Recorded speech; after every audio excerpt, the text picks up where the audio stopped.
What's going on, everyone? Livid here, one half of the team behind Legion Gaming, and today we have what seems to be the last monthly blog post update for a while. What does that mean? We have the answer and more in August Hytale Progress Update.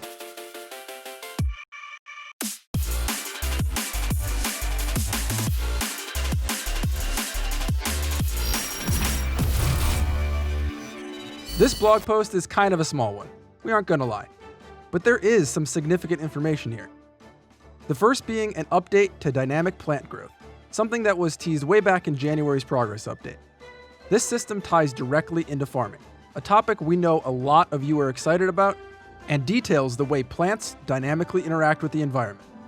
This simulated growth cycle has now been extended to other kinds of plants around Orbis, allowing the world to flourish outside the context of just farming. We see here that after planting some young wild cacti in the deserts of Zone 2, no, not this cacti.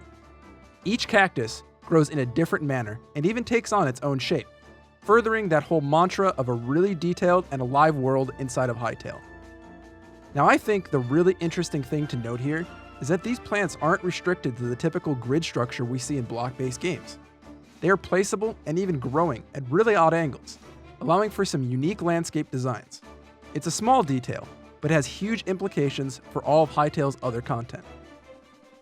We also get a look at a player planting mushrooms inside of Zone 1, and how these also propagate in a seemingly random pattern, in this case, a natural circle, otherwise known as a fairy ring.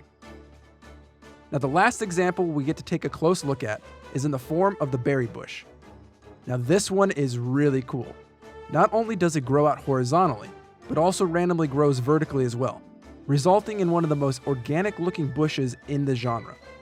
I tell you guys this all the time, Hytale is really focused on immersion and maintaining an immense level of detail within their game, and it really shows in all these systems. Now we get to the big news for this update. I mentioned earlier that this was likely the last monthly blog post we'll be getting for a while.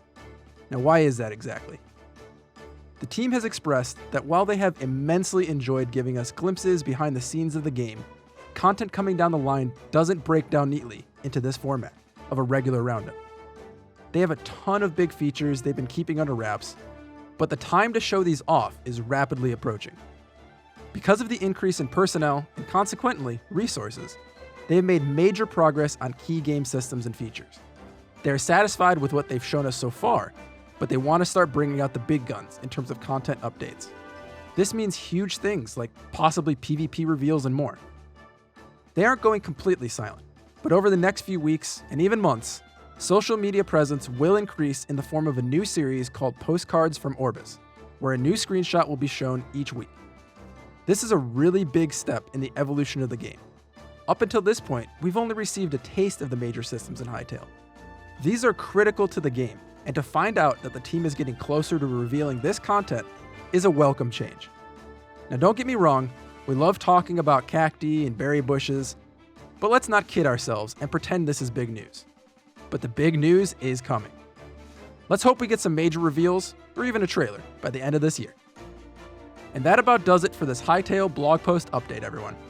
As always, if you want more Hytale content in your feed, don't forget to like the video and of course subscribe to Legion Gaming, so you never miss a thing. And while you're at it, join us on Discord. With almost 6,000 members on our server and growing every day, now is a great time to stop in and meet some new friends. My name is Livid, and on behalf of Kodiak and myself, thanks for watching and play on.